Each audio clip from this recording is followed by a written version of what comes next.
Hello. Please hit like button and subscribe my channel. Also press bell icon for future video notifications. Thanks. Photo. Knock-leg, Shutterstock. Stubbing your toe is not only physically painful, it can hurt your ego, as you grab your foot in agony like a cartoon character, knowing that you did this to yourself. Fortunately, most of the time this isn't a serious injury, and you'll probably feel better relatively soon. But since it can really hurt, you may want to make sure that walking into the side of your couch didn't do any major damage. Here's what to know about stubbed toes and how to treat them. Video player is loading. Current time 0-100, duration 4 o'clock, remaining time 4 o'clock. Why do stubbed toes cause so much pain? As it turns out, we do things all the time that could result in a stubbed toe. Except that when we're wearing shoes, we don't actually feel it, according to Dr. Michael Treppel, a podiatrist in New York City. In fact, a stubbed toe means that, in the course of walking, you hit your forefoot against an object while barefoot or wearing an open-toed shoe, he tells The Healthy in an interview. So it makes sense that we get more stubbed toes at home, and especially if we wake up suddenly during the night and can't really make out our surroundings. The most commonly stubbed toes are the big, also called great toe, hallux, and pinky toe, fifth digit. But why does the pain it causes seem to be far more extreme than the injury itself? O media may get a commission. There are more dense nerve endings around the toes because you need the tactile sense, Treppel continues.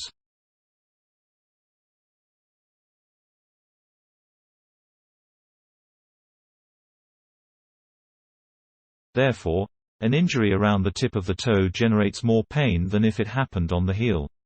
How to treat a stubbed toe? It may hurt a lot, but give it a few minutes and wait to see if the pain subsides.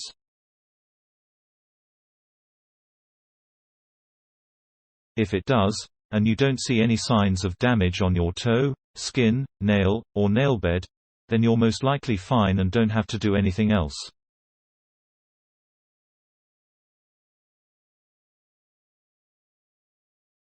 But in the event that the pain continues, Dr. Grace Torres-Hodges, a podiatrist practicing in Pensacola, Florida, recommends the classic rice method, meaning that you rest, ice, compress, and elevate the foot with the injured toe, and take an over-the-counter pain reliever, if needed, she tells the. Your toe might start to swell or bruise immediately, or it could happen over the course of the night and following day. It may also take a few days for your toe to turn black and blue, but the time lapse doesn't mean that your toe is broken or something serious is wrong.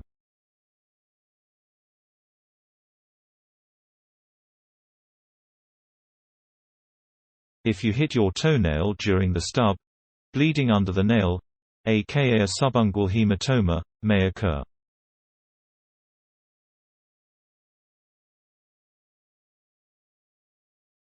There is a lot of bacteria around the nails, and so there's a risk of infection with nail bed injuries, Treppel explains, noting that if this happens, you should make sure to keep the area clean.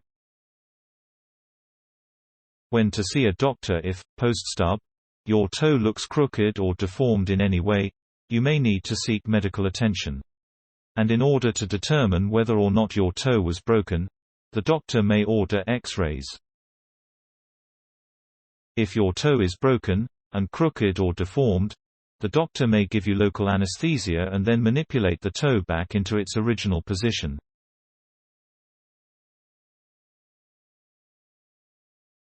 After that, it'll either be taped to the neighboring toe, or you'll be fitted for a surgical shoe to keep your foot in place. In cases where no bone was broken, but the toe continues to be very painful several days later, the doctor will likely suggest keeping with the rice method until you recover.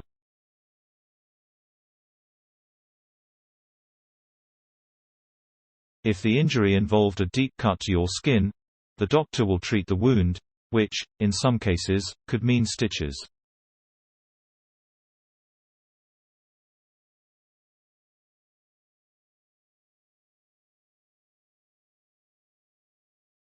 In situations where your nail or nail bed was injured and a blood blister forms under the nail, Treppel says that a podiatrist should drain it to reduce the risk of losing your nail completely.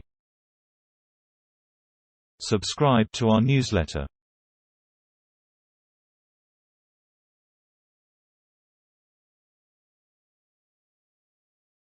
Thanks for watching. Please subscribe my channel for more how-to and informative videos.